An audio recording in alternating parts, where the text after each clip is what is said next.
Hi armies. இப்போ நம்ம OT7 mafia மூவியோட பார்ட் 4 தான்டா பார்க்க போகிறோம்.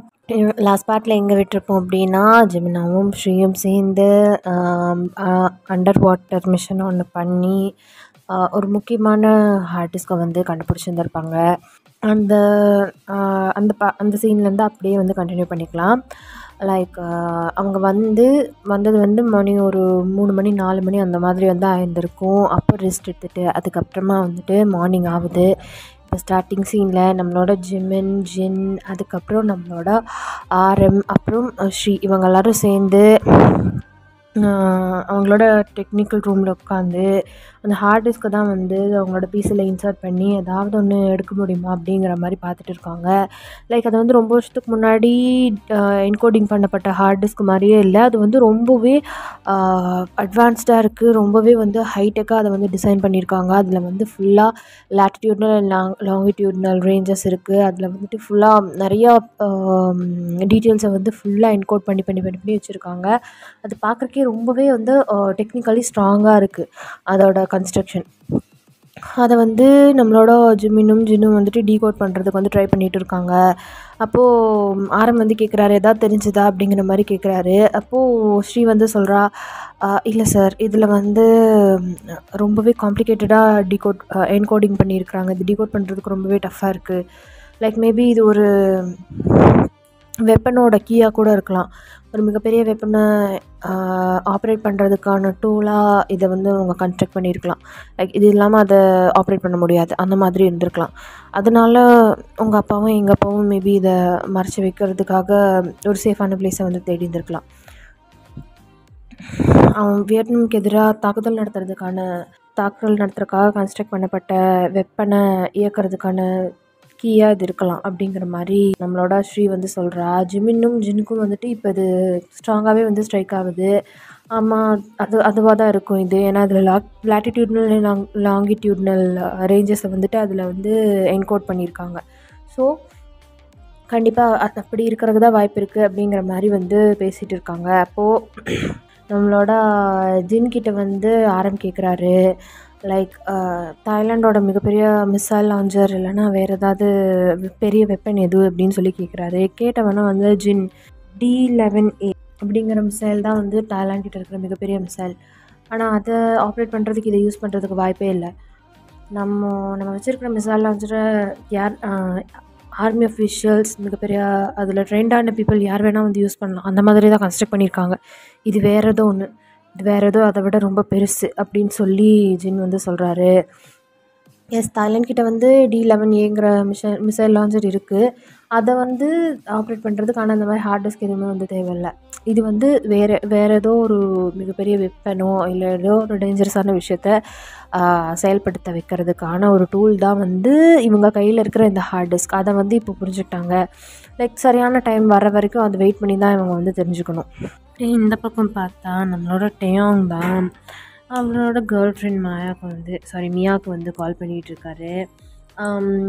மியா யாருன்னா அந்த 16th கேர்ள் ஃப்ரெண்ட் நான் சொல்லியிருந்தேன்ல ஃபர்ஸ்ட் பார்ட்டில் வந்துட்டு என்னோடய 16th கேர்ள் ஃப்ரெண்டுக்கு பர்த்டே அப்படின்னு சொல்லியிருந்திருப்பாருன்னு சொல்லிட்டு அவளுக்கு தான் கால் பண்ணிகிட்டு இருக்காரு. கால் பண்ணால் அவள் வந்து ரெஸ்பாண்டே பண்ணலை. லைக் ரொம்பவே சீரியஸாக வந்துட்டு திருப்பி கூப்பிட்டுட்டே இருக்காரு. அவள் வந்து சுத்தமாக ரெஸ்பாண்டே பண்ணலை.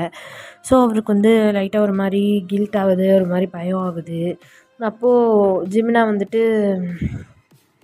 டே பக்கத்தில் வர்றாரு. டே பக்கத்தில் வந்துட்டு, என்ன டேயாங் ரொம்ப டென்ஸ்டாக இருக்க போல் அப்படின்னு சொல்லிட்டு கேட்குறாரு.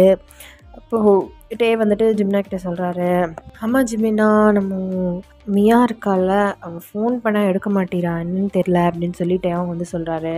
லைக் அப்போது ஜிமினா வந்து சொல்கிறாரு, மியா இல்லைன்னாடா உனக்கு வந்து ஒரு 15 கேர்ள் ஃப்ரெண்ட்ஸ் இருக்காங்களாம் வரலனா, ஸோ அவங்கள யாருக்காவது ஃபோன் பண்ணி வர சொல்லு அப்படிங்கிற மாதிரி ஜிம்னா வந்து சொல்கிறாரு. சொல்கிறது கேட்டவொன்னே வந்துட்டு டே வந்துட்டு ஒரு மாதிரி வந்து பார்க்குறாரு. என்ன சொல்கிற ஜிம்னா அப்படின்னா, இனிமேல் நீ அவளை பார்க்கணுன்னு நினச்சாலும் பார்க்க முடியாது அப்படின்னு சொல்லிட்டு ஜிம்னு வந்துட்டு சொல்கிறாரு. என்ன சொல்கிற அப்படின்னு சொல்லிட்டு டே வந்து கொஷினிங்காக ஜிம்னை வந்து பார்க்குறாரு. அப்போ என்ன ஆகுது அப்படின்னா, ஒரு குட்டி ஃப்ளாஷ்பேக் வந்து பார்த்துட்டு இருந்துடலாம்டா. நம்ம ஜிமினாவும் ஸ்ரீயும் வந்துட்டு நேத்திக்கு அதாவது இதெல்லாம் நடக்கிறதுக்கு முந்தின நாள் வந்து ஃபைட் பண்ணிகிட்டு இருந்திருப்பாங்க இல்லையா. அப்போ கூட டேயோங் லேட்டாக வந்திருந்திருப்பாரு. சுகா கூட என்னடா வேலை உனக்கு இதை விட அப்படின்னு சொல்லி திட்டியிருந்திருப்பார் இல்லையா. அப்போது அந்த டைமில் என்ன நடந்துட்டு இருந்தது அப்படிங்கிறத பார்க்கலாம். ஆக்சுவலி மியா வந்து யாருன்னா, அவள் வந்து ஒரு டாக்டர். இப்போது யூஜி முடிச்சுட்டு டாக்டர் ஆகிட்டு ஒரு டிகிரி பண்ணிகிட்ருப்பாங்க இல்லையா, பிஜி பண்ணிகிட்ருப்பாங்க இல்லையா. யூஜி முடித்தப்பவே அவங்க டாக்டர் தான். இன்னொரு படிச்சுட்டே ஒர்க் பண்ணிகிட்டே வந்து இன்னொரு மாஸ்டர் டிகிரி பண்ணிகிட்ருப்பாங்க இல்லையா. அந்த மாதிரி ஒரு ஸ்டேஜில் இருக்கா மியா. அவங்க வந்து மியாவை பார்த்து லவ் பண்ணி அந்த மாதிரி வந்து போயிட்டுருந்துருக்கும். டேயோங்குக்கு வந்து அது ஜஸ்ட் ஒரு டைம் பாஸ் அந்த மாதிரி தான். பட் மியா வந்து அவள் வந்து ஒரு ஆர்த்தடாக்ஸ் ஃபேமிலியில் வந்துட்டு வளர்ந்த பொண்ணு. அவளுக்கு இந்த ரோமன் கேத்தலிக்ஸ்ன்னு சொல்லுவாங்கள்ல, அந்த மாதிரி ரொம்பவே ஆர்த்தடாக்ஸ் கிறிஸ்டியன்ஸ் அவங்க அம்மா அப்பா. அவ்வளோ கண்ட்ரோல்டான வீட்டில் வளர்ந்தாலுமே கூட டேயோங் ரொம்பவே லவ் பண்ணிவிட்டு அவங்க அப்பா அம்மாவை மீறி அவள் வந்து டேயோங் மேலே ரொம்பவே வந்து லவ் வச்சுட்டா. ரொம்பவே வந்துட்டு அஃபெக்ஷனாக இருக்கா. அதுதான் இப்போ எப்படி சொல்கிறதுனா, லைக் டேயோங்குக்குமே வந்து தெரியும் மற்ற பொண்ணுங்க மாதிரி மியா கிடையாது. அவள் வந்துட்டு அவள் வந்து சீரியஸாக இருக்கா அந்த ரிலேஷன்ஷிப்பில் அப்படிங்கிறது வந்து டேயோங்குக்குமே தெரியும். பட் அவரோட நேச்சரை வந்து அவர் வந்து மாற்றிக்கிற மாதிரி இல்லை. அதுதான் வந்துட்டு இப்போ நடந்துகிட்ருக்கு. ஆக்சுவலி அவளோட பர்த்டே பார்ட்டியில் வந்துட்டு டேயோங் வந்து எல்லார் முன்னாடியும் வந்து சொல்லியிருந்திருப்பார் இல்லையா, எனக்கு மேரேஜ்னா ஸ்பெல்லிங்கு என்னென்ன தெரியாது அப்படின்னு சொல்லியிருந்திருப்பாரு. அப்போ ஜிம்னா வந்து கேட்டிருந்திருப்பாரு, இவளையாவது கல்யாணம் பண்ணிக்க வேடா அப்படின்னு சொல்லி கேட்டது தான் அவர் வந்து அப்படி சொல்லியிருந்திருப்பாரு, எனக்கு மேரேஜ்னால் என்னென்னு ஸ்பெல்லிங் கூட தெரியாதுடா, நான்லாம் கல்யாணம்லாம் பண்ணிக்க மாட்டேன் அப்படிங்கிற மாதிரி வந்துட்டு டேயோங் வந்து சொல்லியிருந்திருப்பார் இல்லையா. அதை வந்து என்ன பண்ணியிருப்பா அப்படின்னா, நம்மளோட மியா வந்து கேட்டதுனால அவளுக்கு ஒரு மாதிரி ரொம்பவே ஹார்ட் ப்ரோக்கன் ஆகிடுச்சு. பர்த்டே அன்னைக்கு டேயோங் இப்படி சொல்கிறத வந்து அவள் கேட்டுட்டா. அவங்க டேயோங்கும் மியாவும் வந்துட்டு டேட் பண்ண ஆரம்பித்து ஒரு 1 இயர் இருக்கும். லைக் 1 இயராக டேயோங் வந்து மற்ற பொண்ணுங்களோட பேசிகிட்டு இருந்தாலும் இது பண்ணிகிட்டு இருந்தாலும் மியாவை வந்துட்டு அவருக்கு எப்போவுமே ஹார்ட்டில் ஒரு ஸ்பெஷல் பிளேஸ் இருக்க தான் செய்யுது. பட் அவர் அது எதையுமே வந்து ஒத்துக்க மாட்டார். அந்த மாதிரி ஒரு கேரக்டர் தான் வந்து டேயோங். இப்போ நம்ம ஸ்ட்ரைட்டாக அந்த சீனுக்கு போயிடலாம். அதாவது ஜிமினாவும் ஸ்ரீயும் இந்த சைடு சண்டை போட்டுட்ருக்கும்போது ஷுகா வந்துட்டு டேயோங்க்கு ஃபோன் பண்ணி கூப்பிட்டுட்டு இருந்திருக்கும்போது டேயோங் வந்து எடுத்துருந்துருக்க மாட்டார். அப்போ ஆன் த சைடு டேயோங்கோட பிஓவியில் என்ன நடந்துகிட்ருக்குன்னு சொல்லி பார்க்கலாம். இப்போது இந்த சீனில் என்ன ஆகுது அப்படின்னா, தாய்லாந்து ஹார்பருக்கு பக்கத்தில் இருக்கிற ஒரு பிரிட்ஜில் ஒரு காஸ்ட்லியான லக்ஸூரியஸான கார் வந்து நின்றுட்டுருக்கு. அதுக்குள்ளார ஒரு பொண்ணோட மார்னிங் சவுண்டெலாம் வந்து கேட்டுட்ருக்கு. லைக் நம்மளோட மியா தான் எனக்கு போதும் அப்படின்னு சொல்லி பயங்கரமாக வந்து மூன் பண்ணிகிட்ருக்கா. அப்போது டேயோங் தான் அவரோட மடியில் மியாவை உட்கார வச்சுட்டு அவளோட சென்சிட்டிவ் பார்ட்டை வந்து டச் பண்ணிவிட்டு அவளோட நெக்கெல்லாம் வந்து பயங்கரமாக சக் பண்ணிவிட்டு அவளோட லிப்ஸை வந்துட்டு பயங்கரமாக டேஸ்ட் பண்ணிவிட்டு அவரோட சென்சிட்டிவ் பார்ட் மேலே அவளோட சென்சிட்டிவ் பார்ட்டை வந்து ரப் பண்ணிவிட்டு பயங்கரமாக வந்து 2 பேரும் வந்துட்டு இன்டிமேட்டான டைமை வந்து ஷேர் பண்ணிகிட்டு இருக்காங்க. அப்போது மியா தான் அவங்கக்கிட்ட ஒன்று சொல்லணும், ப்ளீஸ் அப்படின்னு சொல்லி கெஞ்சிட்ருக்கா. அப்போ டேயோங்க இன்னும் கொஞ்சம் நேரம் பேபி ப்ளீஸ் அப்படின்னு சொல்லிகிட்ருக்காரு. லைக் அவங்க 2 பேரும் ரொம்பவே கிஸ் பண்ணிகிட்ருக்காங்க. ரொம்பவே இன்டிமேட்டாக பேஷனேட்டாக பயங்கரமாக வந்து கிஸ் பண்ணிகிட்ருக்காங்க. அப்போது கொஞ்ச நேரம் மியா வந்து அவளோட தாட்ஸில் வந்து அப்படியே வந்து லாஸ்ட் ஆகிறா. லைக் அப்போது டேயோங் பண்ணிகிட்ருக்கா எதுக்குமே வந்து கொஞ்ச நேரம் ரியாக்ட் பண்ணவே இல்லை. அப்படியே அமைதியாக இருந்துகிட்ருக்கா. அப்போது டேயோங் வந்து அவரோட கையை வந்துட்டு பயங்கரமாக அவளோட சென்சிட்டிவ் பார்ட்டுக்குள்ளே வந்து இன்சர்ட் பண்ணுறாரு. அப்படின்னு சொல்லி அவள் வந்துட்டு பெயினில் ஹிஸ் பண்ணுறா. என்னடி யோசிச்சுட்ருக்க, நம்ம 2 பேரும் இன்டிமேட்டாக இருக்கிற டைமில் அப்படின்னு சொல்லி கேட்குறாரு. கேட்டவொன்னா நம்மளோட மியா தான் அவளோட கண்ணிலேருந்து அப்படியே ட்ராப்லெட்ஸ் வந்து ஃபார்ம் ஆகி பயங்கரமாக வந்து விழுகுது. ஆக்சுவலி டேயோங் தான் வந்து மியாவை வந்துட்டு கால் பண்ணி வர சொல்லியிருந்திருப்பார். ஸோ மியாவும் வந்துட்டு சரி நம்ம பேசலாம் இன்றைக்கி. அவள் வந்து டேயோங் பர்த்டே அன்றைக்கி அவளோட பர்த்டே அன்றைக்கி எல்லா பொண்ணுங்களும் எனக்கு ஒரே மாதிரி தான், நான் கல்யாணம்லாம் வந்துட்டு யாரையும் பண்ணிக்க மாட்டேன் அப்படிங்கிற மாதிரி சொல்லியிருந்திருப்பார் இல்லையா. அதை பற்றி கேட்கலாம், கிளாரிஃபை பண்ணலாம் அப்படின்னு சொல்லிட்டு தான் வந்திருப்பா. பட் வந்தோடனே நம்ம டைம் பாஞ்சிட்டாரு. ஸோ இந்த விஷயம்லாம் அதுக்குள்ளே நடந்துருச்சு.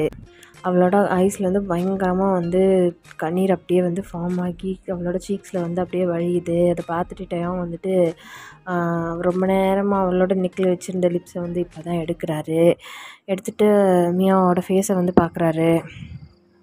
என்னடி ஆச்சு, என்ன பிரச்சனை அப்படின்னு சொல்லி கேட்குறாரு. கேட்டவுடனே மியா டயோங்கோட கையெல்லாம் அவளோட தைஸ்லேருந்து எடுத்துகிட்டு அவளோட ட்ரெஸ் எல்லாம் சரி பண்ணிவிட்டு உட்கார்றா.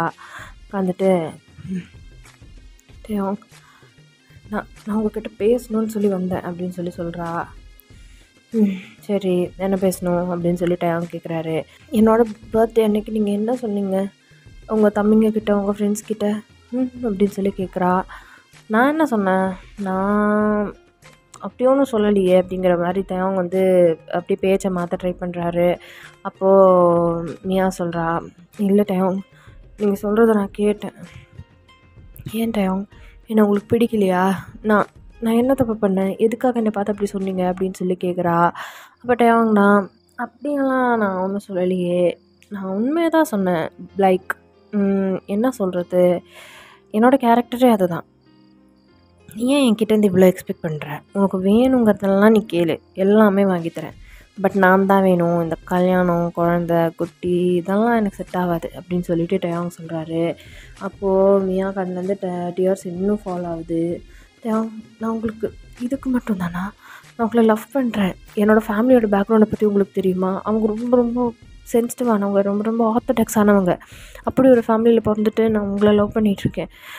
நீங்கள் வேணும், நீங்கள் என்னோடய ஹஸ்பண்டாக இருப்பீங்க, என் குழந்தைங்களுக்கு அப்பாவாக இருப்பீங்க. லைஃப் ஃபுல்லாக உங்கள் கையை பிடிச்சிட்டு உங்கள் லைஃப் கூட நான் இருக்கணும்னு நினச்சேன். ஆனால் நீங்கள் இப்படி சொல்லிகிட்டு இருக்கீங்க அப்படின்னு சொல்லி மியா கேட்குறா. மியா, நாட் அகேன். நீ நம்ம 2 பேரும் இன்டிமேட்டாக இருக்கும்போதெல்லாம் நீ இந்த விஷயத்தை பற்றி மட்டும்தான் பேசுகிற மியா, எனக்கு டயர்டாக இருக்குது அப்படின்னு சொல்கிறாரு. நீங்கள் என்னை ஹர்ட் பண்ணிகிட்ருக்கீங்க டயோங், உங்களுக்கு புரியலையா அப்படின்னு சொல்லிட்டு மியா கேட்குறா. அப்போது டயோங் டயோங்குக்கு சுகா கிட்டேருந்து கால் வருது. ஒரு நிமிஷம் மியா அப்படின்னு சொல்லிட்டு காலை அட்டன் பண்ணுறாரு. என்னடா மயிரையாட பிடுங்கிட்டுருக்க, எவ்வளோ முக்கியமான விஷயம் இங்கே நடந்துகிட்ருக்குன்னு தெரியுமா? இப்போ ஹார்பருக்கு நீ போகணும், இங்கே ஜங்குக்கும் ஜிமின்னு வெயிட் பண்ணிகிட்ருக்காங்க, உடனே போகணுண்டா, ஒரு முக்கியமான விஷயம்டா அப்படின்னு சொல்லி நம்மளோட சுகா தான் பயங்கரமாக கத்திகிட்டு இருக்காரு டயோங் கிட்ட. அதை கேட்டவுடனே டயோங்க்கு இன்னும் டென்ஷன் ஆகுது. சரிமியா, இங்கே பாரு, எனக்கு ஒரு முக்கியமான வேலை இருக்குது, நான் போகணும் அப்படின்னு சொல்கிறாரு. எங்கே போகிறீங்க இந்த நேரத்தில்? என்கிட்ட பேசுங்க டயோங் ப்ளீஸ், என்னால் தூங்க முடியல. நீங்கள் சொன்னதுலேருந்து நான் தவிச்சிட்ருக்கேன் டயோங். ஏன் உங்களுக்கு என்னோட ஃபீலிங்ஸ் புரிய மாட்டேங்குது? உங்களுக்கு இதுக்கு மட்டும் தான் நானா அப்படின்னு சொல்லி மறுபடியும் கேட்குறா. ஆமாடி, இதுக்கு மட்டும் தான் நீ அப்படின்னு சொல்லிட்டு இறங்க முதல்ல கால் விட்டு அப்படின்னு சொல்கிறாரு. டயோங், இந்த நேரத்தில் என்னை கீழே இறக்கி விடுறீங்க, நான் எங்கே போகிறது அப்படின்னு சொல்லி கேட்குறா. எங்கேயாவது போ, இங்கே பாரு, எனக்கு ஒர்க் இருக்குது, நான் போகிறேன். எங்கே தான் போகிறீங்க? நான் ஹார்பர் வரைக்கும் போகிறேன்டி, எனக்கு வேலை இருக்குது. நீ முதல்ல இறங்கு, ஃப்ரெண்ட்ஸ் யாராவது கூட்டிகிட்டு போக சொல்லு, நான் இப்போ போகிறேன் அப்படின்னு சொல்லிட்டு அங்கேருந்து கார் எடுத்துகிட்டு ஃபாஸ்ட்டாக கிளம்புறாரு. மியாவுக்கு முடியல. அவள் அப்படி அழுகிறா பயங்கரமாக. அதே இடத்துல நின்றுட்டு அவளே ஹக் பண்ணிட்டு பயங்கரமாக அப்படி நடுங்கிட்டு பயங்கரமாக அழுதுட்டு இருக்கா. அப்போ மியா அவளோட ஃப்ரெண்டுக்கு கூப்பிடுறா. லைக் அவளோட பெஸ்ட் ஃப்ரெண்ட் ஒருத்தி இருக்கா, அவளுக்கு கூப்பிட்டு நான் இந்த இடத்துல நின்றுட்டுருக்கேன், வந்து என்னை பிக்கப் பண்ணிக்கோ அப்படின்னு சொல்கிறா. இந்த டைமில் அங்கே எங்கடி போனேன், உங்கள் வீட்டுக்கு தெரிஞ்சால் அவ்வளோதான் அப்படின்னு சொல்லி அவள் சொல்கிறா. என்னை கூட்டிகிட்டு போடி, எனக்கு வேறு பயமாக இருக்குது அப்படின்னு சொல்லி மியா சொல்கிறா. சரின்னு சொல்லிட்டு அவளும் அவளோட ஸ்கூட்டி எடுத்துகிட்டு வரா இவளை கூட்டிகிட்டு போகிறதுக்காக. அப்போது இது எல்லாத்தையுமே 2 பேர் நோட் பண்ணிகிட்டு இருந்திருப்பாங்க. லைக் மெக் இருக்கான் இல்லையா, அதாவது வயனை கல்யாணம் பண்ணிக்கணும்னு சொல்லி ஒருத்தன் இருந்தான் இல்லையா, நம்மளோட மிஸ்டர் சாங்கோட மருமகன். அவனுக்கு ஒரு ஸ்பை இருக்கான், ஒரு அலக்கை மாதிரி ஒருத்தன். அவன் தான் லீ என்ன பண்ணிகிட்டு இருந்திருப்பான் அப்படின்னா, டயாங்குக்கும் மெக்குக்கும் ஸ்டார்டிங்லேருந்தே ஆகியிருக்காது. ஃபஸ்ட் எபிசோட் பார்த்திங்கன்னா உங்களுக்கு தெரிஞ்சிருக்கும். ஸோ டயாங்கை ஃபாலோ பண்ண சொல்லி நம்மளோட லீ கிட்ட நம்ம மெக்கு தான் சொல்லியிருந்திருப்பான். ஸோ அவனுமே வந்து ஃபாலோ பண்ணுற வேலையை வந்து பார்த்துட்டு இருந்திருப்பான். இவங்க 2 பேரும் ஒன்றா இருக்கிறது முதற்கொண்டு எல்லாத்தையும் அவன் வந்து ஃபாலோ பண்ணிகிட்டு இருந்திருப்பான். ஸோ கரெக்டாக டைம் போனதுக்கப்புறம் லீ தான் வந்து மியா முன்னாடி வந்து நிற்கிறான். அப்போது மியா வந்துட்டு அந்த இடத்துலேருந்து சரி இங்கே இருக்க வேணாம் அப்படி சொல்லி லைட்டாக நடக்க வந்து ஸ்டார்ட் பண்ணுறான். ஸ்டார்ட் பண்ணும்போது லீ வந்து மியா முன்னாடி போய் நிற்கிறான். போய் நின்றுட்டு நீ டேங்கோட 16வது கேர்ள் ஃப்ரெண்டாமே உண்மையா அப்படின்னு சொல்லி கேட்குறான். கேட்டவொன்னா மியா வந்துட்டு அவனை பார்த்து முறைக்கிறா. வழி விடுறீங்களா ப்ளீஸ் அப்படின்னு சொல்லி சொல்கிறா. அப்போ மெக்கு வந்து லீ வந்து மெக்குக்கு கால் பண்ணிடுறான். மெக்கும் வந்துட்டு அந்த இடத்துக்கு வந்துடுறான். லைக் 2 பேரும் இப்போ வந்துட்டு மியா முன்னாடி நின்றுட்டுருக்காங்க. உன்னை தொட்டா அவனுக்கு வலிக்குமா வலிக்காதா அப்படின்னு சொல்லி கேட்குறாங்க. கேட்டவொன்னே மியா வந்துட்டு ஷாக்கிங்காக அவங்க 2 பேர்த்தையும் பார்க்குறா. என்ன உங்கள் 2 பேர்த்துக்கு இப்போ வேணும், முதல்ல என்னோட வழி விடுங்க அப்படின்னு சொல்லி சொல்கிறா. சரி இப்போது எனக்கு உங்ககிட்டேருந்து தேவையானதெல்லாம் ஒரே ஒரு விஷயந்தான் அப்படின்னு சொல்லி மெக் சொல்கிறான். என்னங்கிற மாதிரி மியா வந்துட்டு கொஷினிங்காக பார்க்குறா. இப்போ டேங் வந்து அவசரமாக கிளம்பி போனான் இல்லையா, கண்டிப்பாக எங்கே போகிறாங்கிறத ஃபோனில் பேசியிருப்பான். இல்லை ஏதாவது ஒரு க்ளூ வந்து உனக்கு தெரிஞ்சிருக்கும். அந்த விஷயத்த நீ என்கிட்ட சொல்லிடுவியா? சொன்னால் உன்னை நான் இப்படியே எந்த சேதாரமும் இல்லாமல் வீட்டுக்கு அனுப்பிடுவேனா அப்படின்னு சொல்லி மெக் சொல்கிறான். எனக்கு தெரியாது, எனக்கு அவர் எங்கே போகிறாருன்னு சீரியஸாகவே தெரியாது அப்படின்னு சொல்லிட்டு மியா வந்து நடந்து போக பார்க்குறா. போக பார்த்தோன்னே லீ வந்துட்டு மியாவோட கையை பிடிச்சி இழுக்கிறான். எடுத்துட்டு ஓ பேபி இப்படியே இங்கேருந்து போய் எஸ்கேப் ஆகிடலான்னு சொல்லி பார்க்குறியா? ஆமாம், அவனுக்கு உள்ள வச்சு விட்டானா செம்மையாக இருந்ததா அப்படின்னு சொல்லி கேட்குறான். கேட்டவொன்னே வந்துட்டு மியா அப்படியே கண்ணை வந்துட்டு இறுக்கமாக முடிக்கிறா. என்ன வேணும் உங்கள் 2 பேத்துக்கு இப்போ என்ன பிரச்சனை அப்படின்னு சொல்லி கேட்குறா. எங்கள் 2 பேத்துக்கு ஒரு பிரச்சனையும் இல்லை, நீ கூட அப்படி இப்படி இருக்கிற எல்லாமே எங்களுக்கு தெரியும். ஸோ அவங்க அண்ணனுங்கிட்ட இருந்தோ இல்லை அவன் டீலர்ஸ் கிட்ட இருந்தோ அவனுக்கு வந்த ஃபோன் கால்ஸ், அதை பற்றின க்ளூஸ், இப்போ அவன் எங்கே போயிருக்காங்கிற இன்ஃபர்மேஷன், இதை மட்டும் எங்ககிட்ட சொல்லிடு. உன்னை இப்படியே நல்லா விட்டுருவோம்மா, அதாவது உன்னை விடாமல் விட்டுருவோம்மா, புரியுதா அப்படின்னு சொல்லி கேட்குறாங்க. கேட்டவொடனே ஸ்டாப் திஸ் நான்சென்ஸ், முதல்ல என்னை விடுங்க அப்படின்னு சொல்லிட்டு அவன் வந்துட்டு வேக வேகமாக வந்துட்டு நடந்து போக பார்க்குறா. அப்போது அவளோட ஃப்ரெண்டுமே வந்து அங்கே வந்துடுறா. வந்ததுக்கப்புறம் அண்ணா அவளை விடுங்கண்ணா, நாங்கள் போயிடுறோம் ப்ளீஸ் அப்படின்னு சொல்லி சொல்கிறா. என்ன அவளையும் பிடிச்சி கட்டுங்கண்ணா அப்படின்னு சொல்லிட்டு அவளையும் பிடிச்சி நிற்க வச்சிடுறாங்க. அப்போ மியா வந்து பயங்கரமாக பயந்துட்டா. செம்மையாக அவளோட கண்ணில் வந்து டியர்ஸ் வந்து ட்ராப் அவுட் ஆகுது. ப்ளீஸ் என்னை விட்டுருங்க, எனக்கு எதுவுமே தெரியாது, டேவங்க எங்கே போயிருக்காருன்னு எனக்கு தெரியாது அப்படின்னு சொல்லி சொல்கிறா. ஆனால் டேவங்க எங்கே போயிருக்காருன்னு அவளுக்கு நல்லாவே தெரியும். பட் டேவங்க வந்துட்டு எதாவது பண்ணிடுவாங்கன்னு சொல்லிட்டு அவள் வந்து அமைதியாக இருக்கா. அப்போது லீ தான் மியா போட்டுக்க ட்ரெஸ்ஸை பிடிச்சி ஒரே பயங்கரமாக கிழிஞ்சிருச்சு. அப்போ அங்கே இருக்கிற பாடி கார்ட்ஸை கூப்பிட்டு மெக் சொல்கிறான், இவள் என்ன வேணுமோ பண்ணுங்கடா, பண்ணி வீடியோ எடுத்து அவனுக்கு அனுப்புங்கடா, அப்போ அவன் வருவான்ல அப்படின்னு சொல்லி சொல்கிறான். சொன்னதை கேட்டவொன்னே வந்துட்டு மியா பயங்கரமாக வந்துட்டு அழுக வருது. லீ வந்துட்டு மியா போட்டிருக்க ட்ரெஸ்ஸை வந்துட்டு கழுறதுக்காக பக்கத்தில் வரான். அப்போது ஒரு ஃப்ராக்ஷன் ஆஃப் செகண்ட் தான் அங்கே பேட்ரோலில் இருந்த போலீஸ் ஆஃபீஸர்ஸ் எல்லாருமே வந்து வந்துடுறாங்க. வந்தவொன்னே அப்போ தான் வந்துட்டு மியாவுக்கு உயிரே வருது. அவளோட ஃப்ரெண்டுக்கிட்ட ஓடி போயிட்டு அவளை கட்டி பிடிச்சிட்டு செம்மையாக வந்து அழுகிறா. அவளோட ஃப்ரெண்ட் வந்து மேலே ஒரு ஜர்க்கின் மாதிரி போட்டு வந்திருப்பா, அதை கழட்டி மியாவுக்கு வந்து போட்டு விட்டுடுறா. சார் வேணாம் சார், இப்போது எலெக்ஷன் டைமிங் சார், உங்களுக்கு நல்லாவே தெரியும்ல, இன்னும் எலெக்ஷன் கூட முடியல, அதுக்குள்ளே உங்கள் மாமா வேறு இறந்துட்டாரு, மிஸ்டர் சாங் செத்தது சொல்கிறாங்க, உங்கள் மாமா வேறு இறந்துட்டாரு, இப்போ நீங்கள் இப்படி ஒரு விஷயம் பண்ணுறீங்கன்னு வெளியில் தெரிஞ்சதுன்னா பார்ட்டிக்கு தாங்க சார் பிரச்சனை, ப்ளீஸ் சார் அவங்கள விட்டுருங்க சார் அப்படின்னு சொல்லி அங்கே வந்த போலீஸ்காரங்கெல்லாம் வந்துட்டு மெக்கை பார்த்து கெஞ்சுறாங்க. அவங்க வந்துட்டு ஆக்சுவலி எப்படி சொல்கிறதுனா மெக்கோட ஆளுங்க தான், பட் இது ஓப்பன் ஏரில் பண்ணிகிட்ருக்கிறதுனால மெக்கை பார்த்து சொல்கிறாங்க.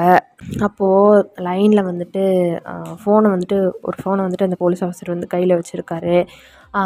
அப்போது ஃபோனில் யார் அப்படின்னு சொல்லி மெக் வந்துட்டு கேட்குறான். சார் டிசிபி ஆஃப் கஸ்டம்ஸ் அப்படின்னு சொல்லி சொல்கிறாங்க. சொன்னவொன்னே வந்துட்டு ஜென்னா அப்படின்னு சொல்லி கேட்குறாங்க. ஆமாம் சார் அப்படின்னு சொல்லிட்டு மெக் வந்துட்டு ஃபோனை வாங்குகிறான். ஃபோனை வாங்கி காதில் வைக்கிறான். சொல்லுங்கள் டிசிபி சார், நீங்கள் தான் வந்து இந்த பொண்ணுங்களை காப்பாற்றுறதுக்காக போலீஸ் எங்களை அனுப்பி விட்ருக்கீங்களா அப்படின்னு சொல்லி கேட்குறான். கேட்டவொன்னே ஜின் வந்துட்டு சொல்கிறாரு, அந்த பொண்ணுங்களை இப்போ நீ விடுற அப்படின்னு சொல்லி சொல்கிறாரு. இவங்க மேலே கை வச்சா உங்களுக்கு என்னங்க சார் அப்படின்னு சொல்லி கேட்குறான். இப்போ அந்த பொண்ணுங்களை நீ விடுற இல்லைன்னு வச்சுக்கோயேன், நீ பண்ணிகிட்ருக்கிறது அத்தனையும் நான் சிசிடிவி கேமராவில் பார்த்துட்டு தான் இருக்கேன், இது அப்படியே நியூஸ் சேனலுக்கு போகும். உன் பார்ட்டியில் இருக்கிறவனுக்கு ஒருத்தனுக்கும் ஒரு ஓட்டு கூட விழுகாது. ஏற்கனவே உன் மாமன் செத்ததுனால உன் பார்ட்டியில் இப்போ ஆப்போசிஷனில் கொஞ்சம் கூட ஸ்ட்ரென்த்தே இல்லாமல் இருக்குது. இப்போ நீ இப்படி ஒரு காரியத்தை பண்ணுறேன்னு சொல்லி தெரிஞ்சால் உன் பார்ட்டியில் இருக்கிறவனுக்கு ஒருத்தன் கூட ஓட்டு போட மாட்டான். பரவாயில்லையா அப்படின்னு சொல்லி ஜின் வந்து கேட்குறாரு. அப்படின்னு சொல்லிட்டு லியும் மேக்கும் வந்துட்டு அங்கேருந்து கிளம்பிடுறாங்க.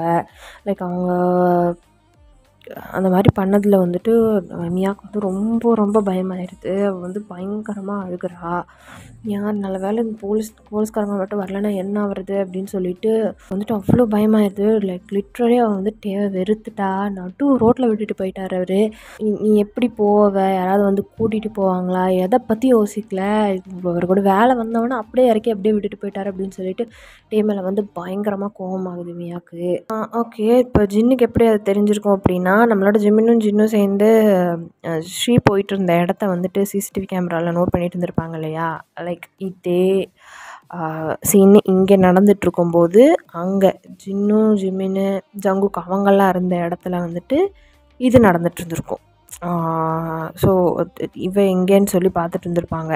அவளோட பேர் என்ன, ஸ்ரீ வந்துட்டு எங்கே இருக்கா அப்படிங்கிறத ஒவ்வொரு சிசிடிவி கேமரா வச்சு வந்து சர்வேலன்ஸ் பண்ணி தேடிட்டு இருந்திருப்பாங்க. அப்படி தேடிட்டு இருக்கும்போது ஹார்பருக்கு பக்கத்தில் இருக்கிற இந்த பிரிட்ஜில் இப்படி ஒரு விஷயம் நடக்குதுன்னு சொல்லி நம்மளோட ஜின்னும் வந்து நோட் பண்ணியிருந்திருப்பாங்க. நோட் பண்ணோடனே மானிட்டரில் பார்க்குறாங்க. பார்த்துட்டு இருக்கும்போது ஜிமின் தான் வந்து சொல்கிறாரு, ஆனால் இது டேங்கோட கேர்ள் ஃப்ரெண்ட் அப்படின்னு சொல்லி சொல்கிறான். சொன்னோடனே ஜிம் வந்துட்டு டேங்கோட கேர்ள் ஃப்ரெண்டா, அவனுங்க 2 பேர் யார் அப்படின்னு சொல்லி பார்க்குறாரு. பார்த்தா நம்மளோட மெக்கும் அலியும் தான் அங்கே வந்து நின்றுட்டுருக்குறாங்க. இவனுங்க அப்படின்னு சொல்லி பார்த்துட்டு இருக்கும்போது டக்குன்னு மியாவோட ட்ரெஸ்ஸை பிடிச்சி இழுக்கிறது, அவள் கீழே விழுந்து மியாவோட தலையில் வேறு பயங்கரமாக வந்து அடிபட்டிருக்கும். இந்த சீனெல்லாம் வந்துட்டு சிசிடிவி கேமராவில் வந்து ஜின் பார்க்குறாரு. பார்த்துட்டு உடனே வந்து பேட்ரோல் போலீஸ் அங்கே வந்து போக சொல்லியிருப்பார். போக சொல்லி ஜின் தான் வந்து இப்போது மியாவை வந்து சேவ் பண்ணியிருந்திருப்பார். அந்த ஃப்ளாஷ்பேக் எண்ட்ஸ். இப்போது வந்து என்ன ஆகுது அப்படின்னா, டயாங்கிட்ட வந்து ஜிமினா வந்து இது எல்லாத்தையும் சொல்லி முடிக்கிறாரு. ஒரு பொண்ணு, அதுவும் உன்னை நம்பி வந்த பொண்ணை மயிரே போச்சுன்னு நட்டு ரோட்டில் விட்டுட்டு வந்திருக்கே, உனக்கெல்லாம் எதுக்குடா கேர்ள் ஃப்ரெண்டு, நீ எல்லாம் எதுக்கு அந்த பொண்ணை முதல்ல வந்துட்டு நீ போய் டேட் பண்ண, எதுக்காக அவளுக்கு நம்பிக்கை கொடுத்து இப்படி என்னடா பண்ணி வச்சுருக்க நீ? ஒருவேளை நாங்கள் சிசிடிவி கேமராவில் அந்த பொண்ணை பார்க்கல, அங்கே என்ன நடந்துட்டுருக்குன்னு நாங்களும் பார்க்கலன்னா இந்நேரம் அந்த பொண்ணோட நிலமை என்ன அப்படின்னு சொல்லி ஜிமின் வந்து டயாங்கை பார்த்து கேட்குறாரு. ஜிமினா மியோ இப்போ எங்கே இருக்கா அப்படின்னு சொல்லி கேட்குறா. அதை தெரிஞ்சு நீ என்னடா பண்ண போகிற, அவளுக்கு தலையில் வேறு பயங்கரமாக அடிபட்டுருந்துச்சு, அந்த பொண்ணு நேரம் ஹாஸ்பிட்டலில் கூட இருக்கலாம், ஆனால் நீ அவளை தயவு செஞ்சு அவள் முன்னாடி போய் அவளை கஷ்டப்படுத்தாத, இன்னும் என்னடா நீ அப்படின்னு சொல்லி கேட்குறாரு. கேட்டவொன்னா டயாங் வந்துட்டு லைக் அவருக்கு வந்து உடனே மியாவை பார்க்கணும் போல் இருக்குது. அவரோட கார் அடித்து வேகமாக வந்துட்டு அவள் வேலை பார்த்துட்டு இருந்தா அந்த ஹாஸ்பிட்டலோட இதுக்கு தான் அரேனாக்கு தான் அவர் வந்து போகிறாரு. கிளம்பி உள்ளே போயிட்டு மிஸ் மியா அப்படின்னு சொல்லி ரிசப்ஷனில் வந்து கேட்குறாரு. கேட்டால் உள்ளே தான் இருக்கா மியா. அவங்க லீவ் வந்துட்டு அவளோட ட்ரெஸ்ஸை வந்து கழட்ட ட்ரை பண்ணியிருக்கும்போது அவள் வந்து ஸ்ட்ரகிள் பண்ணும்போது என்ன ஆயிருக்கும் அப்படின்னா, கீழே விழுந்திருப்பா. கீழே விழுந்து அவளுக்கு வந்து கல் குத்தி பயங்கரமாக வந்து தலையில் வந்து பிளட் லாஸ் ஆகிருக்கும். அவளுக்கு வந்து தலையில் அடிபட்டிருக்கும். ஸோ ஹாஸ்பிட்டலில் வந்து வச்சுருக்காங்க. அப்போது மியாவோட ஃப்ரெண்டு தான் டயாங்கிட்ட சொல்கிறா, என்னன்னா பண்ணிங்க அவளை பிடிக்கலன்னா அப்படியே அவளை டேட் பண்ணாமலே இருந்திருக்கலாமே, அவளை வேணும்னு சொல்லி அவளை கூட்டிகிட்டு போய் ஃபஸ்ட்டு வந்து மியா லவ் பண்ணாமல் தான் இருந்திருப்பாள். லைக் லவ்வெல்லாம் பண்ண மாட்டேன் அப்படின்னு சொல்லி அவள் தான் ஆர்த்தடாக்ஸ் ஃபேமிலியில் பிறந்தவளாச்சு. ஸோ லவ் எல்லாம் பண்ணாமல் தான் இருந்திருப்பாள். டேங் தான் பின்னாடியே சுற்றி இது பண்ணி ஃப்ளர்ட் பண்ணி எல்லாம் பண்ணி வந்து லவ்வெல்லாம் பண்ண வச்சுருந்துருப்பார். அப்போது அதை தான் வந்து அவளோட ஃப்ரெண்டு வந்து சொல்கிறான், அவளை லவ் பண்ண வச்சு இப்படி ஏமாற்றி நடு தெருவில் விட்டுட்டு போயிட்டீங்கல்ல, அவளுக்கு என்ன பண்ண பார்த்தாங்கன்னு தெரியுமா? அப்படியும் அவள் உங்களோட பேரை அவள் சொல்லவே இல்லை. என் டயாங் எனக்கு தெரியும், டயாங் இங்கே தான் போயிருக்காருன்னு ஒரு நிமிஷத்தில் சொல்லிட்டு அங்கேருந்து கிளம்புறதுக்கு எவ்வளோ நேரம் ஆகும் உங்களுக்கு? ஆனால் அவங்க உங்களை கொண்டுருவாங்களோ, அவங்களால உங்களுக்கு ஏதாவது பிரச்சனை வந்துடுமோன்னு சொல்லி ஒரு வார்த்தை கூட உங்களை பற்றி அவள் சொல்லலை. எப்படி உங்களை லவ் பண்ணியிருந்தால் அவளையே இழந்தாலும் பரவாயில்ல, உங்கள் உயிருக்கு எதுவும் ஆகக்கூடாதுன்னு சொல்லி அமைதியாக இருந்திருப்பா. அவளோட ஃபீலிங்ஸ் எல்லாம் உங்களுக்கு பெரிய விஷயமே கிடையாதுல்ல. ஆனால் உங்களை மாதிரி ஒருத்தரை நான் பார்த்ததே கிடையாது. தயவு செஞ்சு இனிமேல் அவளோட லைஃப்பில் வராதிங்க அப்படின்னு சொல்லி அவள் வந்து கத்துறா. அவங்க வந்து ஒரு நிமிஷம் ப்ளீஸ் அவளை பார்த்துட்டு போயிடுறேன் அப்படின்னு சொல்லிட்டு உள்ளே வராரு. உள்ளே வந்தால் மியா தான் தலையில் கட்டெல்லாம் போட்டு அவங்க அம்மா அப்பா தான் உள்ளே இருக்காங்க. அவங்க அம்மா அப்பா முன்னாடியே போயிட்டு மியா மியா அப்படின்னு சொல்லிட்டு போயிட்டு கூப்பிடுறாரு. கூப்பிட்டோன்னா அவங்க அம்மா அப்பா வந்துட்டு பார்க்குறாரு. யார் இவன் அப்படின்னு சொல்லி கேட்குறாங்க. அப்போ அது வந்து அப்படின்னு சொல்லி மியா சொல்ல வரா. அங்கிள், நான் உங்ககிட்ட ஒரு விஷயம் சொல்லணும். மியா அப்படி இருக்கிறதுக்கு காரணம் நான் தான். I'm sorry, really sorry. நான் அவகிட்ட கொஞ்சம் பேசணும் அப்படின்னு சொல்லி பேச வராரு. எதுவும் நீ என் பொண்ணுக்கிட்ட பேச வேணாம். இந்த மாதிரி அவள் இருக்கிறதுக்கு காரணமே நீ தான் நினைக்கிறேன். என்னோடய பொண்ணை எப்படி பார்த்துக்கணும்னு சொல்லி எனக்கு தெரியும். உன்னோட முகத்தை தயவு செஞ்சு அவகிட்ட காட்டாத அப்படின்னு சொல்லி அவங்க அப்பா வந்துட்டு பயங்கர ஸ்ட்ரிக்டாக வந்து சொல்லிடுறாரு. சொன்னோன்னா டயாங்க்கு வந்து என்ன சொல்கிறதுனே தெரியல. நீ தயவு செஞ்சு என்னை புரிஞ்சுக்கோண்ணா, அப்படியே உன்னை விட்டுட்டு போகணுன்னு சொல்லி நினைக்கிறேன். எனக்கு ஒரு முக்கியமான வேலை வந்துடுச்சு. ஓ, முக்கியமான வேலையா? இந்நேரம் அந்த பேட்ரோலுக்கு இருந்த போலீஸ்காரங்க மட்டும் வரலன்னா என் நிலமை என்ன ஆயிருக்குன்னு தெரியுமா? என்னை பற்றி கவலையே இல்லாமல் நடு தெருவில் விட்டுட்டு போயிட்டீங்கல்ல. இதுவே உங்கள் அம்மாவோ உங்கள் சிஸ்டரோ உங்கள் ஃபேமிலியில் ஏதாவது ஒரு பொண்ணுன்னா இப்படி விட்டுட்டு போயிருப்பீங்களா? என்னை நீங்கள் என்னவா வச்சு பார்க்குறீங்க, எந்த இடத்துல என்னை வச்சுருக்கீங்கிறது எனக்கு நல்லாவே புரிஞ்சிருச்சு. உங்களை லவ் பண்ணதுக்கு எனக்கு பெரிய கிஃப்டாக கொடுத்துட்டீங்க, தேங்க்யூ அப்படின்னு சொல்லி சொல்கிறா. நீங்கள் எதுவும் பேச வேணும், என் லைஃப்பை விட்டு நீங்கள் போங்க அப்படின்னு சொல்லி மியா வந்து சொல்கிறா. அவங்க அப்பா அம்மாவுமே வந்து பயங்கரமாக டேவை வந்து திட்டி அனுப்பிடுறாங்க அங்கேருந்து. டேவை வந்து மூஞ்சி தொங்க போட்டுட்டு வீட்டுக்கு வராரு. வீட்டுக்கு வந்து பார்த்தா நம்மளோட ஆரம், சுகா, ஜிமின்னு, ஜின்னு, ஜியோப்பு எல்லோரும் செம்ம கோவத்தில் வந்து உட்காந்துட்ருக்காங்க டேவை பார்த்து. ஜிமினா வந்து டேவை பார்த்துட்ருக்காரு. இட்ஸ் மீன்ஸ் ஜிமினா வந்து நடந்தது எல்லாத்தையுமே வந்து நம்மளோட அண்ணங்க கிட்ட, அதாவது ஹயாங் லைன்ஸ் கிட்ட சொல்லிட்டாரு. இந்த மாதிரி டே பண்ணிட்டான், அவனை லவ் பண்ணிகிட்டு இருந்தா ஒரு நல்ல பொண்ணை வந்துட்டு இந்த மாதிரி பிட்ரே பண்ணிட்டான் அப்படின்னு சொல்லி ஃபுல்லாத்தையுமே வந்து சொல்லியிருந்திருப்பாரு. ஸோ நம்மளோட சுகா தான், எங்கே போயிட்டு வரீங்க சார், அந்த பொண்ணை இப்போ போய் பார்த்து என்ன பிரயோஜனம் அப்படின்னு சொல்லி கேட்குறாரு. கேட்டவன்னா நம்மளோட டேயாங் தான், இல்லைன்னா நான் சொல்கிறது கேளுங்க அப்படின்னு சொல்லிட்டு டேயாங் வந்து சொல்லுவாரான். ஏண்டா நான் வேலையாக இருக்குது வா அப்படின்னு சொல்லி கூப்பிட்டா உடனே கூட யார் இருந்தாலும் சரி அப்படியே நடு ரோட்டில் இறக்கி விட்டு வந்துடுவியா? ஒரு பொண்ணை நடு ரோட்டில் இறக்கி விட்டுட்டு வர்ற அளவுக்கு என்னடா உனக்கு இருக்குது? இல்லை அந்த பொண்ணு கூட தான் இருக்கேன்னு சொல்லிவிட்டு என்கிட்ட ஒரு நிமிஷம் சொல்லியிருந்துருக்கலாம். சொல்லிவிட்டு அந்த பொண்ணை சேஃபான ஒரு பிளேஸில் விட்டுட்டு வரணுன்ற அளவுக்கு கூட உனக்கு அறிவு இல்லையா? அந்த பொண்ணுக்கு எதாவது ஆயிருந்தேன் அப்படின்னு சொல்லி சுகா கேட்குறாரு. இப்போ கெரோ தான், நிறுத்துங்க, எல்லோரும் சேர்ந்து அவனை திட்டாதீங்க, அவனே மனசு நொந்து போய் வந்திருக்கான் அப்படின்னு சொல்லி கெரோ வந்துட்டு சொல்கிறா. நீ கொஞ்சம் வாயை மூடுறி அப்படின்னு சொல்லிட்டு சுகா சொல்கிறாரு. கொஞ்சம் அமைதியாரு சரியா?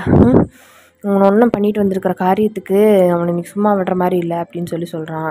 சொன்னதுக்கப்புறம் ஆரம் வந்து சொல்கிறாரு, ஏன்டா இதுதான் நீ நடந்துக்கிற லட்சணமா? ஒரு பொண்ணை இப்படி தான் நடு ரோட்டில் விட்டுட்டு வருவியா? எனக்கு நீ பண்ணுறது ஒன்றும் சரியாக படலைட்டையா. ஏதோ சின்ன பையன் வயசு கொளாரில் ஏதோ பண்ணிகிட்ருக்கேன்னு சொல்லி பார்த்தா மற்ற பொண்ணுங்க ஏதோ ப்ளேஃபுல்லாக நீ அவங்க கூட விளையாட்டுத்தனமாக பழகிட்டுருக்க அப்படின்னு சொல்லி நான் நினச்சா ஒரு பொண்ணோட லைஃப்லேயே விளையாண்டு வச்சுருக்கேன், அவளோட ஃபீலிங்ஸ் கூட விளையாடுற உரிமை உனக்கு யார்ட்டா தந்தாங்க அப்படின்னு சொல்லி ஆரம் கேட்குறாரு. கேட்டவுடனே டயம் வந்துட்டு ஒரு மாதிரி தலையை குமிஞ்சிக்கிறாரு. எல்லோரும் கொஞ்சம் நிறுத்துங்க அப்படின்னு சொல்லி கெரோ சொல்கிறா. சொல்லிவிட்டு இங்கே பாருங்க ஆரம்பம்னா எனக்கு டயாங்கும் மியாவும் பழகிறத நான் நல்லாவே நோட் பண்ணியிருக்கேன். டயாங் மியாவை தான் லவ் பண்ணுறான், இல்லைன்னு சொல்லி டயாங் அப்படின்னு சொல்லி சொல்கிறா. அப்படின்னு சொல்லிட்டு டயாங் வந்து ஒரு சை பண்ணுறாரு. டயாங் மியாவை லவ் பண்ணுறான். அவன் ஏதோ கோபத்தில் இல்லாமல் ஏதோ ஒரு கன்ஃபியூஷனில் இவ்வளோ நாள் அவனோட நேச்சர் அது கிடையாது. மேபி அதனால் அவன் மியாவை அப்படி விட்டுருந்துருக்கலாம். ஆனால் மியாவை நீ நடு ரோட்டில் விட்டது கரெக்டுன்னு நான் சொல்லலை. ஆனால் இப்போ எல்லோரும் சேர்ந்து அவனை திட்டுற அளவுக்கு அவன் எந்த தப்பும் பண்ணலை. வாங்க நம்ம போய் மியா கிட்ட பேசலாம் அப்படின்னு சொல்லி கெரோ சொல்கிறா. சார் நடு ரோட்டில் இறக்கி விட்டுட்டு வருவார், நாங்கள் எல்லோரும் போய் அந்த பொண்ணோட வீட்டு வாசலில் நிற்கணும் அப்படின்னா, ஆமாம் தம்பி கொண்டுன்னா நீங்கள் வந்து தான் ஆகணும் அப்படின்னு சொல்லி கெரோ சொல்கிறா. அப்போ டயாங் தான் போய் நம்மளோட ஜின்கிட்ட வந்து பேசுகிறா. ஜின்னா நீ தான் பெட்ரோல் அங்கே அனுப்புனியா அப்படின்னு சொல்லி கேட்குறா. சார் மயிரே போச்சுன்னு கிளம்பி வந்துடுவீங்க. அந்த பொண்ணுக்கு எதனா ஆயிருந்ததுன்னா என்னடா பண்ணுறது, அதை பற்றி நீ யோசிக்கவே இல்லைல்ல அப்படின்னு சொல்லி ஜின் வந்து கேட்குறாரு. அண்ணா நான் நான் அவளை உண்மையாக தானே லவ் பண்ணுறேன், ஏதோ டென்ஷனில் நான் விட்டுட்டு வந்துட்டேன்னா ஏதோ சொல்லி அவள் இந்நேரம் அழுதுட்ருப்பானா. அவங்க வீட்டில் வேற ரொம்ப ஸ்ட்ரிக்ட்டு, இந்நேரம் அவளை அடித்து அவளை கஷ்டப்படுத்திட்டு இருப்பாங்கண்ணா. இப்படியாவது நம்ம போய் அங்கே பேசணுண்ணா அப்படின்னு சொல்லி டேவங் வந்து சொல்கிறான். ஓ, அப்போ நீ அந்த பொண்ணை கல்யாணம் பண்ணிக்குவியா அப்படிங்கிற மாதிரி ஜியோப் கேட்குறான். கண்டிப்பாக பண்ணிக்குவேண்ணா. அந்த பொண்ணு அவளோட சிரிப்பு, அவளோட லவ் எல்லாமே எனக்கு பிடிச்சிருந்ததுண்ணா. நான் அவள் எனக்கு லைஃப் லாங் வேணும்னு தான் நினச்சிட்டு இருந்தேன். ஏதோ கூட இந்த பசங்க சும்மா விளையாட்டுக்கு அப்படி பேசிகிட்டு இருந்தேண்ணா. ஓ, இதுதான் உனக்கு விளையாட்டா அப்படின்னு சொல்லி ஆரம்பி கேட்குறாரு. இல்லைண்ணா, ஐம் ஷுவர், நம்ம போய் அவளை நம்ம வீட்டுக்கே கூட்டிகிட்டு வந்துடலாம், நான் அவளை நல்லா பார்த்துக்குவேன், ஐ ப்ராமிஸ் அப்படின்னு சொல்லி சொல்கிறான். அவங்களுக்கு வந்து ரொம்ப ரொம்ப ரொம்ப கில்ட்டியாகிடுச்சு. அவனோட பேரை சொல்லாமல் இருந்தது, அவளை அவ்வளோ அடித்து அவ்வளோ டார்ச்சர் பண்ணியும் வந்துட்டு அவன் நினச்சிருந்தா வந்துட்டு அவனா யாரும் எனக்கு தெரியாது, அவன் எதுவுமே சொல்லலை. இல்லைன்னா வந்துட்டு மேபி என்ன சொல்லியிருக்கலாம் அப்படின்னா, அவன் இருக்கிற இடத்த வந்துட்டு சொல்லி கொடுத்துட்டு போயிருந்துருக்கலாம். வேறு யாராவது ஒரு பொண்ணு, இவன் பழகிட்டு இருந்த வேறு யாராவது ஒரு பொண்ணுன்னா அதை பண்ணியிருந்திருப்பாங்க. பட் மியா வந்து அதை பண்ணாதது வந்துட்டு அவங்க ரொம்பவே வந்து பாதிச்சிருச்சு. இப்படி நமக்காக ஒருத்தி அடி வாங்கி ரத்தம் சிந்தி இப்படி படுத்திருக்கா ஹாஸ்பிட்டலில் அப்படிங்கிறது வந்து அவனுக்கு ரொம்பவே வந்து டச்சிங் ஆகிடுச்சு. ஸோ ரொம்ப ரொம்ப கில்ட்டில் ரொம்ப ஒரு மாதிரியான ஃபீலிங் ஆகிடுச்சு மியா அந்த மாதிரி பார்த்தது. ஸோ அதனால அவங்க வந்துட்டு நம்ம போகலாண்ணா ப்ளீஸ் அப்படின்னு சொல்லிட்டு நம்மளோட ஆரம்பிக்கிட்டேயும் ஜெயின்கிட்டேயும் வந்து கேட்குறான். சுகா வந்துட்டு இவன் பேசுகிறத வந்துட்டு நம்பலாமா ஆரம் அப்படின்னு சொல்லி கேட்குறான். கேட்டவொன்னே ஆரம் வந்துட்டு அப்படியே வந்துட்டு ஹெட்டை நாட் பண்ணிவிட்டு ஒரு நிமிஷம் வந்துட்டு டேவங்க பார்க்குறாரு. இப்போ இந்த சீனை அப்படியே கட் பண்ணால் அந்த சைடு மியாவோட வீட்டை தான் வந்து காட்டுறோம். மியாங்க அப்பா தான் மியாவை போட்டு செம்மையாக ஸ்லாப் பண்ணுறாரு. மாற்றி மாற்றி கன்னத்தில் மாற்றி மாற்றி அரைகிறாரு. படிக்கிறதுக்கு காலேஜ் அனுப்புனா என்ன என்ன என்ன காரியம் பண்ணிட்டு வந்திருக்க, நம்ம குடும்பம் என்ன, நம்மளோட ரிலீஜன் என்ன, நம்ம எப்படிப்பட்டவங்க, போய் ஒரு ரவுடி ஒரு மாஃபியாவை லவ் பண்ணிட்டு நீ முன்னாடி வந்து சொல்கிற. அவனை என்ன நடு ரோட்டில் விட்டுட்டு போயிருக்கான். நேற்று எதனா ஒன்று ஆயிருந்ததுன்னா என்னடி பண்ணுறது? கொஞ்சமாவது உனக்கு நம்மளோட குடும்பத்தை பற்றி ஏதாவது ஒரு அக்கறை இருக்கா? நம்ம ஃபேமிலியோட ப்ரைடை பற்றி உனக்கு ஏதாவது ஒரு இது இருக்கா அப்படின்னு சொல்லிட்டு பயங்கரமாக போட்டு மியாவை சப்பு சப்பு சப்பு சப்பு மூஞ்சியாக அரைகிறாரு. மியா அது எல்லாத்தையும் வாங்கிட்டு அப்படியே கல் மாதிரி நின்றுட்டுருக்கா. லைக் அவளுக்கு வந்து இப்போ என்ன பண்ணுறதுனே தெரியல. அவளோட ட்ரெஸ்ஸெல்லாம் வந்து பேக் பண்ணி வச்சிட்ருக்கா. இங்கே பாரு, உனக்கு நாளான்னைக்கே வந்து உன்னோட முறப்பையனோட கல்யாணம். அவனை நீ கல்யாணம் பண்ணிக்கிட்டா இந்த வீட்டில் இரு, இல்லைன்னா இங்கேருந்து பொட்டி படுக்க தூக்கிட்டு எங்கேயாவது போயிரு அப்படின்னு சொல்லி அவங்க அப்பா சொல்லியிருந்திருப்பாரு. ஸோ அதனால் எல்லாத்தையும் வந்து பேக் பண்ணிகிட்ருக்கா.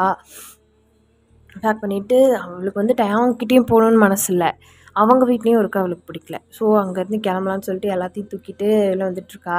என்னால் நீங்கள் சொல்கிறவனால கல்யாணம் பண்ணிக்க முடியாது, எனக்கு எந்த தேவையும் கிடையாது, இந்த வீட்டில் என்னை வச்சுக்கலன்னா பரவாயில்ல, நான் எங்கேயாவது போய் சாவுறேன், ஆனால் நீங்கள் சொல்கிறவனை நான் கல்யாணம் பண்ணிக்க மாட்டேன், புரியுதா அப்படின்னு சொல்லிட்டு அங்கேருந்து வந்து வேகமாக ஹாலுக்கு அவளோட பேக்கை தூக்கிட்டு வர்றா. வந்தால் நம்மளோட பாய்ஸ் எல்லாருமே வந்து ஹாலில் உட்காந்துருக்காங்க. கெரோ, வயன், ஆரம், அப்புறம் ஜின் இல்லை, ஜின் வந்து பப்ளிக்கான பிளேசஸ்க்கெல்லாம் வரமாட்டார். ஆரம், சுகா, அப்புறம் ஜிமின், நம்மளோட ஜேஓப் எல்லாருமே வந்து வந்திருக்குறாங்க. டயாங் வந்து நடுவில் உட்காந்துட்ருக்குறான். மியா தான் அவளோட பேக்கை வந்துட்டு புட்டுன்னு கீழே போட்டுடுறா. கீழே போட்டுட்டு அப்படியே அவங்க எல்லாருமே வந்து பார்க்குறா. கெரோ தான் வந்து மியா வந்து ஹக் பண்ணிக்கிறா. மியா, நீ ஓகே தானே, எனக்கு அடிபட்டுடுச்சா அப்படின்னு சொல்லி வந்து கேட்குறா. ஸோ அவங்களோட கேர்ள் ஃப்ரெண்டுன்னா கெரோவுக்கு தெரிஞ்சிருக்கும் இல்லையா. ஸோ அவள் வந்து கேட்குறா. கேட்டவுடனே வந்துட்டு மியா கெரோவோட கையை வந்துட்டு எடுத்து விட்றா. உங்கள் அண்ணன்கிட்ட கேளு, நான் இந்த ஜென்மத்தில் உங்கள் அண்ணன்கிட்ட பேச மாட்டேன் அப்படின்னு சொல்லிட்டு வந்துட்டு பேக்கை தூக்கிட்டு அப்படியே போக தான் பார்க்குறா. டேவ் வந்து அவளோட கையை பிடிச்சிக்கிறான். கையை பிடிச்சிட்டு சொல்கிறது கேளுமியா, ஐம் சாரி, இங்கே பாரு, என் கண்ணை பாரு, ஐம் சாரி, நான் வேணும்னு பண்ணிடுவேன்னு உனக்கு தோணுதா? வா, நம்ம இப்போவே வீட்டுக்கு போகலாம். அப்படின்னா ஃபக் யூ, போதும், நீ பண்ணது வரைக்கும் போதும் அப்படின்னு சொல்லி சொல்கிறா. சொன்னோன்னே வந்துட்டு டேவாங் வந்துட்டு இல்லை இல்லை நான் பண்ணது எல்லாமே தப்பு தான், ப்ளீஸ் ப்ளீஸ் மியா, நான் நான் ஐ கேன் எக்ஸ்பிளைன் ப்ளீஸ் அப்படின்னு சொல்கிறான். என்னோடய எக்ஸ்ப்ளனேஷன் தூக்கி குப்பையில் போடு, எங்கள் அப்பா என்னை வீட்டை விட்டு அனுப்பிட்டாரு, நான் இங்கே இருக்க முடியாது, நான் போகிறேன் அப்படின்னு சொல்லிட்டு பேக் தூக்கிட்டு போகிறா.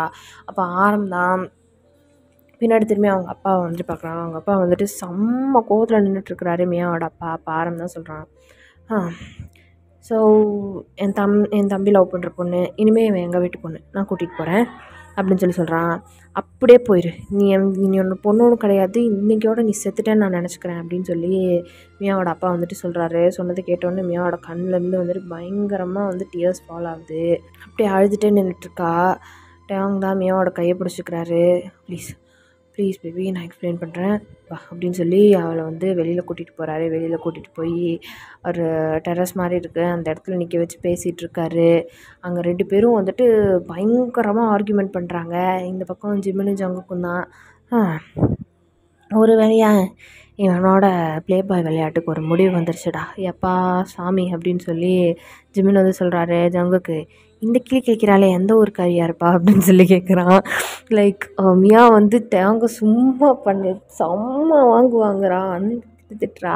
டேங்க வந்துட்டு எல்லாத்தையும் கேட்டுட்டு அமைதியாக நின்றுட்டுருக்கான். லைக் அதுக்கப்புறம் மியா வந்து டேங்க செம்மையாக ஸ்லாப் பண்ணுறா, மூஞ்சியாக வந்து தான் செம்மையாக ஸ்லாப் பண்ணுறா. அவங்க எல்லாத்தையும் வாங்கிட்டு அமைதியாக நின்றுட்டுருக்காரு. ஐ ஹேட் யூ அப்படின்னு சொல்லிட்டு அரைகிறா. ஐ லவ் யூடா அப்படிங்கிறாரு. ஹேட் யூன்னு சொல்லி அடிச்சுட்டே இருக்கா. அவங்க வந்து அவளோட கையை பிடிச்சிட்டு ஹக் பண்ணிக்கிறாரு. ஐம் சாரி அப்படின்னு சொல்லிட்டு ஹக் பண்ணிக்கிறாரு. நான் தெரியாமல் பண்ணிட்டேன், ஐம் சாரி அப்படின்னு சொல்லிட்டு அப்படியே பிடிச்சி கிஸ் பண்ணுறாரு. ஆரம்பிச்சிட்டாங்களா அப்படின்னு சொல்லிட்டு எல்லாருமே வந்து திரும்பிக்கிறாங்க. வேணால் நம்ம வீட்டில் பாப்புலேஷன் கூடிகிட்டே போதில்ல அப்படின்னு சொல்லி ஜங்குக்கு வந்து ஜிமின்கிட்ட கேட்குறாரு. ஆமாடா அப்படின்னு சொல்லி ஜிமினும் வந்து சொல்கிறான். சொன்ன உடனே வந்துட்டு எல்லாருமே வந்து ஸ்மைல் பண்ணிக்கிறாங்க. ஓகே சண்டை முடிஞ்சது, வாங்க நம்மளோட வீட்டோட அடுத்த மருமகளை கூட்டிகிட்டு கிளம்புவோம் அப்படின்னு சொல்லிட்டு எல்லோரும் வந்து கிளம்புறாங்க. மியா வந்துட்டு எப்படி சொல்கிறது, ஒரு மாதிரி அவளுக்கு ஃபுல்லாலாம் கன்வின்ஸ் ஆகலை. பட் டேவாங் வந்து ப்ராமிஸ் பண்ணியிருந்திருப்பாரு, நீ என் கூட வந்துடு, நான் ப்ராமிஸாக உன்னை நல்லபடியாக பார்த்துக்குவேன் அப்படின்னு சொல்லி ரொம்பவே வந்து கன்வின்ஸ் பண்ணி அங்கேருந்து கூட்டிகிட்டு போகிறாரு. மியாவோட பேரண்ட்ஸ் வந்து அப்படியே அவளை தலைமொழிக்கிட்டாங்க, எங்கேயாவது போய் தொலைஞ்சிரு அப்படிங்கிற மாதிரி வந்து நின்றுட்டுருக்காங்க. மியாவுமே வந்துட்டு மேலே அவங்களோட வீட்டை வந்துட்டு நிமிர்ந்து பார்க்குறா. அவள் கண்ணுலேருந்து பயங்கரமாக டியர்ஸ் வந்து ஃபால் ஆகுது. அப்போது டேவாங் வந்து அவளை ஹக் பண்ணிக்கிறாரு. நான் இருக்கேன், எப்போவுமே நான் இருப்பேன், ஐ ப்ராமிஸ், இன்னொரு தடவை அவனை கண்டிப்பாக நான் விட்டுட்டு போக மாட்டேன், லைஃப் லாங் டேக் கேர் பண்ணி பார்த்துக்குவேன், ப்ராமிஸ் அப்படின்னு சொல்கிறாரு. சொன்னவொன்னே வந்துட்டு ஆரம்பம் அவங்கள பார்த்து ஒரு ஸ்மைல் பண்ணுறாரு. அப்படியே மியாவை கூட்டிகிட்டு நம்மளோட டேவாங் வந்து வீட்டுக்கு வந்துடுறாரு. அந்த அதர் சைடு நம்மளோட மெக்கும் லீயும் தான் வந்து பேசிகிட்டு இருக்காங்க. எப்படி கரெக்டாக அந்த டிசிபிக்கு தெரிஞ்சது நம்ம இவன் மேலே கையை வைக்க போகிறோன்னு சொல்லி? ஆக்சுவலி அவளை நம்ம உரிச்சு போட்டு பண்ணி அது வீடியோ எடுத்து அந்த டேவாங்க்கு அனுப்பியிருக்கணும்டா, அப்போ தெரிஞ்சிருக்கும். நான் கல்யாணம் பண்ணிக்க போகிற பொண்ணை அவன் ஒன்றா கடத்திட்டு போய் ஒரு நாள் ஃபுல்லாக நைட்டு ஃபுல்லாக வச்சுருந்து அதுக்கப்புறம் அவள் கூடவே வச்சுக்கிட்டான். எனக்கு சொந்தமானதை அவங்க அண்ணன் எடுத்துக்கலாம், அவனுக்கு சொந்தமானதை நான் எடுத்துக்கூடாதா அப்படின்னு சொல்லி மெக்கு வந்து பேசிகிட்டு இருக்கான். அப்போது லீ வந்து சொல்கிறான், ஆமாண்ணா கரெக்டாக எப்படி அந்த போலீஸ்காரனுக்கு அது தெரிஞ்சுது, இங்கே அடித்தா அங்கே வலிக்குதா, ஏதோ ஒன்று ஃபிஷியாக இருக்குது அப்படின்னு சொல்லிட்டு இருக்கான். ஆக்சுவலி அந்த இடத்துல இருந்தவங்க யாருன்னா மிஸ் சாங்கை வந்து ஜின் வந்து கொலை பண்ணியிருந்திருப்பார் இல்லையா, அது வந்து ஜின்னுக்கு, நம்ம பாய்ஸுக்கு, அதுக்கப்புறம் அந்த 4 கஸ்டம்ஸ் ஆஃபீஸருக்கும் மிஸ்டர் சாங் செத்து போன மிஸ்டர் சாங்குக்கு அவங்களுக்கு மட்டும்தான் தெரியும். ஜின் அண்டர் கவரில் இவங்க எல்லாருக்குமே வந்து ஹெல்ப் பண்ணிகிட்ருக்காரு. அவர் டபுள் ஏஜென்ட்டு. அவர் உண்மையாலுமே வந்து நல்ல போலீஸ் கிடையாது. ஐ மீன் எப்படி சொல்கிறதுனா, அவரோட போலீஸ் வேலைக்கு உண்மையாக இல்லைங்கிறது வந்து யாருக்குமே தெரியாது. தெரிஞ்சவங்க யாருமே இப்போ உயிரோடையும் கிடையாது, நம்ம பாய்ஸை தவிர. ஸோ இவங்க வந்துட்டு அந்த விஷயத்த வந்து கெஸ் பண்ணிடுறாங்க. நான் ஏதோ ஒரு கனெக்ஷன் இருக்குடா இவனுங்களுக்கும் அவனுக்கும் நடுவில், அதனால தான் அந்த பொண்ணை கரெக்டாக அவன் காப்பாற்றினான் அப்படிங்கிற மாதிரி வந்து 2 பேரும் பேசிகிட்ருக்காங்க. அப்போது ஜின்னை பற்றின இன்ஃபர்மேஷன்ஸ் எல்லாம் வந்து கலெக்ட் பண்ணுறாங்க. கலெக்ட் பண்ணி பார்த்தா நம்மளோட ஆரமோட அப்பா, ஜின்னோட அப்பா எல்லாருமே வந்து அண்ணன் தம்பிங்க அப்படின்னு சொல்லி கண்டுபிடிக்கிறாங்க. ஓ, இவங்க எல்லாருமே ஒரே குடும்பத்து பசங்களா அப்படின்னு சொல்லிட்டு அவங்க 2 பேத்துக்குமே வந்து பயங்கர ஷாக்காக இருக்குது அப்படின்னு சொல்லிட்டு கிம் சொக் ஜின் அப்படின்னு சொல்லிட்டு நம்மளோட மெக் வந்து ஒரு ஸ்மிக் பண்ணுறான். இப்போது டைம் ஸ்கேப்ஸ் ஒரு நைட்டு ஒரு 7:30 8 அந்த மாதிரி இருக்கும். நம்மளோட ஜின்னோட வீட்டை தான் வந்து காட்டுறோம். அங்கே வந்து பவர் கட் ஆகிருக்கு. அப்போது ஜின்னோட ஒய்ஃப் நம்மளோட சாய் தான். அதெல்லாம் பாட்டு கேட்டுட்டு ஏர்பாடை காதில் சொருகிட்டு அப்படியே கையில் ஒரு புக்கை வச்சுட்டு படிச்சுட்டு இருந்திருப்பாங்க. கரண்ட் வேறு போயிருந்துருக்கும்.